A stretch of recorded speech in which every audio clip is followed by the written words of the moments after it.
This is Jonathan Aguiar here for... Come here. Get him on the camera. Get on the camera. Why did you pull out against me then, Dave? Come on, tell the story on here. No. Omar Slumsky, get here now. You want to tell the story?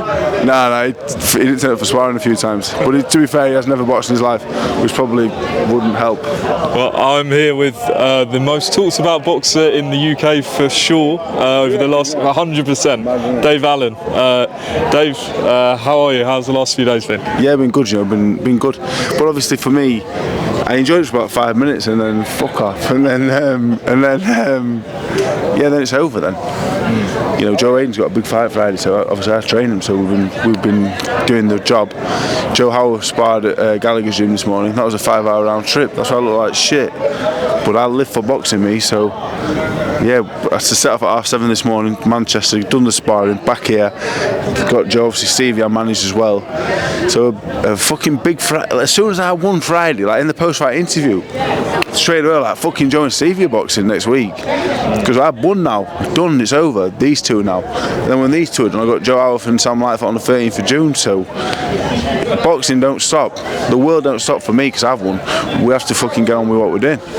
You know that people love you because they can relate to you. Like, as soon as you won, you didn't really celebrate. You were looking straight towards Johnny. Since then, you've just been your usual self. How do you stay that humble? How do you stay such a normal guy? You know what the thing is? I'm not as rich as people think, to be honest. I'm not like rich at all, really. Someone said the other day, like, Dave Allen's on about detached houses, like you don't already own half a fucking Donny or whatever. I don't own half a Donny at all, and I ain't that rich, to be honest. But we're well on our fucking way.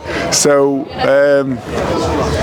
yeah, it's not about being humble. Fucking hell, I've won a fight. Do you know what I mean? I've won a fight. I'm not a fucking world champion. I'm not Anthony Joshua, am I? Do you know what I mean? I've won a fight, did well. But it's been and gone now, it's done. So it's not as good as your last fight, so I might never box again. Fuck it. But we're busy. I've got two fighters on Friday. You know, like Joe sparred himself out this morning, Joe out. So my fight has fucking been and gone now. I've got to worry about these. I was watching your channel. Shout out David Allen White Rhino. Subscribe. We're nearly at 20k. Yeah, you're doing good stuff on there. And you seemed a bit annoyed with certain people on YouTube, sort of writing you off. I don't know if you want to chat about that, but no, fuck them. No, you know what? I've got nothing personal against any of them. You know what? I watched a YouTube video yesterday with a fella that I know personally and another guy. I'm not going to mention names, good or bad. They were fucking great. Thought they spoke really well. They've never boxed before. But I'm not saying you have to box, know what you're on about. Just I watched literally one video of this fella. Fuck knows who he is. And I thought, what the fuck are you talking about? But then I watched another video of these two fellas never boxed either. And I thought that's fucking crack up, bang on what they're saying. And they weren't all good about me. There's some negative in there. But so I'm not saying you have to box, know what you're on about. I'm not saying anyone's an arsehole or a bad person. I'm just saying, like, you don't have to see some shite. I talk some shit and all, but at least with boxing, at least I've been done and seen it a little bit. So I feel like when I chat shit, at least I'm funny with it. But yeah, it's what it, look, I would hate to upset anybody. Like I said earlier, I'm not an angel, me at all. I can be a right arsehole, but I would never upset someone purposely.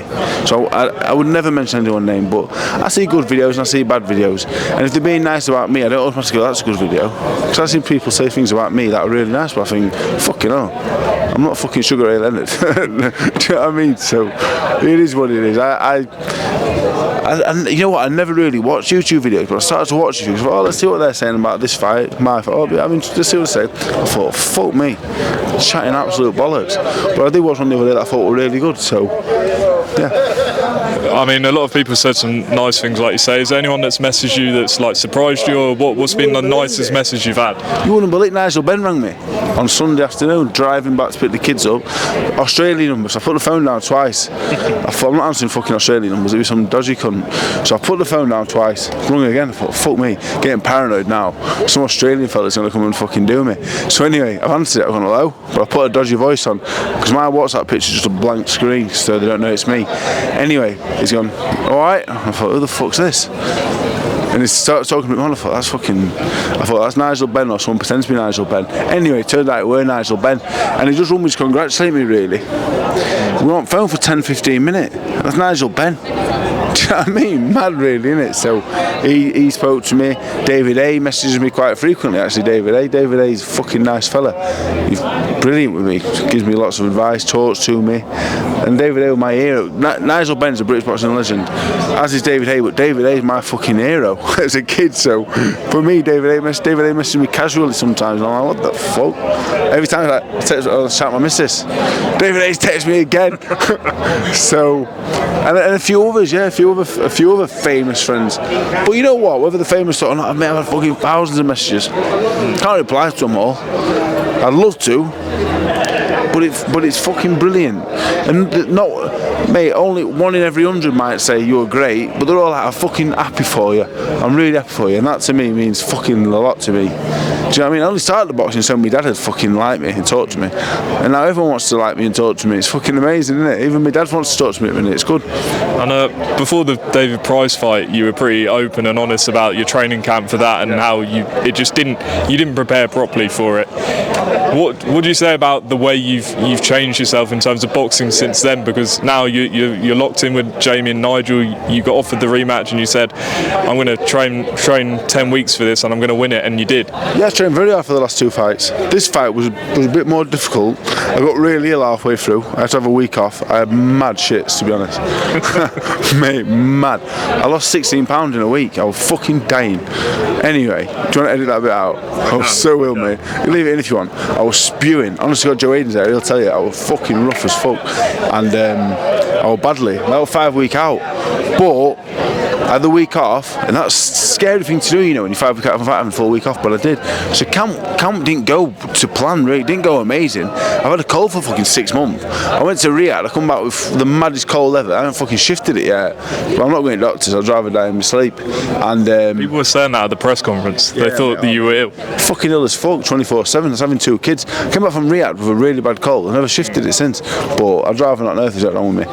Anyway, and yeah, I was real as fuck. I've been ill, I had shit. I had fucking chest infection for 6 months, felt like shit, but we hadn't half trained hard.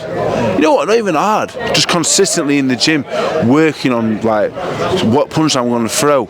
Usually I'm quite a good boxer with experience, I've been around a long time, but this time Jay was like, we're going to do this, we're going to throw the 1-2, we're going to throw the double left uppercut, we're going to fucking do this and do that, and I fucking did all of it because I've been doing it consistently. Mate, I couldn't even run 5k, I couldn't even run half an hour without stopping. You know what I mean? I couldn't fucking sprint, I couldn't do 20 press-ups, but I can box, and we've been boxing fit. Johnny Fisher would outrun me, outlift me, but he can't outbox me. Do you get me? This is fucking boxing. So, but next time I will run more. I should have run a little bit more and been a bit lighter, but I wasn't, and it's been and gone now. But I was confident I beat Fisher regardless. 2 quick ones. Some people suggesting Joe Joyce next, Jarrell Miller. Any of those names appeal to you? Not really. I've just beat Johnny Fisher. Where's Johnny Fisher at? A fringe British level, maybe. So why would I go and fight Jarrell Miller and Joe Joyce? I like a few more fights in between. I've had 21 rounds, proper rounds, in the last 6 years. 6 with Clark, which weren't my greatest. I weren't at my sharpest. I didn't get too much out of it. And after the fight, again, I had another 6 month out. But the 2 Fisher fights back to back have really got me a bit sharper, and I feel sharp. But I'd like another 1 or 2, to be honest. I think I'm going to headline in Sheffield, a 10 rounder, defend my title. Maybe get an 8 in before then. You might see me in July, actually, if I can shift this cold. Yeah, you might see me out twice. And at the end of the year, I'm open to boxing anybody in the world, from Usyk to Chris Lovejoy, and anywhere in between. So I'd like a couple more fights. I've got contracts we had with certain money on it. I don't want to box anyone amazing. I want to get my fucking money first. Give me my money, and then we'll box fucking anybody. So yeah, I'm not an idiot. Do you know what I mean? I'm not gonna lie to nobody either. Give me my fucking money. Let me win my next 2 fights. Let me get my money, then we'll box anybody. Last one on Eddie. You said in your YouTube video that he's helped you, just calling you up at certain times in your career. Can you touch on sort of those moments where maybe you haven't had business dealings with him, but he's helped you in certain ways? Eddie's cool. You know, I rung him in 2022. I needed some advice about something, even boxing related. I think I had 2 4-rounders or something in 3 years, and I texted him out of the blue. I messaged him on Instagram and said, mate, I need you to ring me, please. I need some advice. And you know what? He rung me within about 30 seconds, and that stuck with me. Another time, I was meant to box and the fight fell through. And it was no fault of his. And he came and gave me some money. He said, "Look, you're not boxing, you're not getting paid." And he gave me some money. There've been times that I haven't been so good, but little things like that, I don't forget them. Do you know what I mean? We have a decent relationship. He texted me the other day, he messaged me on Instagram. I said, "Here, call me." What did I say now? He said, "Give me a ring." I said, "I ain't got your fucking number." So he rings me, because I unfollowed him on Instagram as well. He unfollowed me first though, so I thought, fuck you. I unfollowed him back. Anyway, after I watched Fisher, he followed me back, he followed me again. I thought, I ain't fucking following you, I'm not playing this game. Do you know what I mean? And then yesterday, he rung me like, "You've unfollowed me on Instagram and you deleted my number." Well, I said, "I've actually got a new phone, I didn't delete your number." I would never do that, that would require more effort. I can only one click in it, but I have to delete, go in, delete contact, fuck that. I could prank call him as well, so why would I delete it? Think about it. Dave, you've given me some great titles. I'm going to have to think what to title this. Yeah, don't be clickbaiting me. Something that you said. Dave Allen had mad shits 5 weeks out. I'm not going to title that. Maybe. You can crop that one and collaborate on Instagram. Dave Allen had mad shits 5 weeks out and still did the job. Dave, appreciate your time. Thank you very much.